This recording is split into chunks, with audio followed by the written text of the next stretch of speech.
Hi everyone, how are you? I hope you are doing great. Today I'm going to show you how to use one of the most popular games in the world in your English class. I'm sure most of you are familiar with Dominoes. In case you aren't, it's a game played with small tiles that have a thin line separating them into two sides.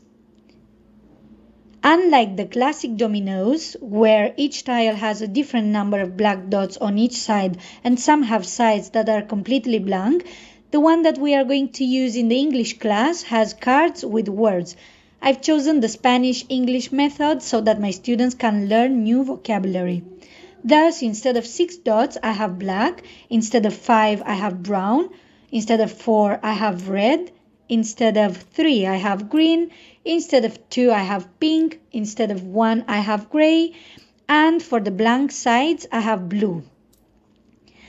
Then we have beginner or principiante, beat or ganar, belong or pertenecer, bandage or venda, backpack or mochila, behave or comportarse, and bathtub or bañera.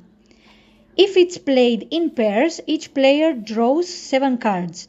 If there are 3, 4, or even 5 players, they draw 5 cards.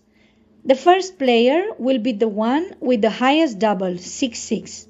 In this case, the color black. Once the game has started, the second player will place a card of the same color next to the first one. The touching ends must match.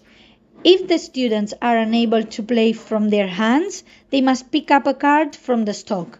If there aren't any cards left in the stock, they have to pass. The first student who has no cards left wins. So it's quite easy and simple.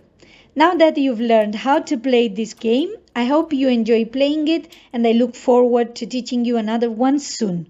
See you in the next video. Take care.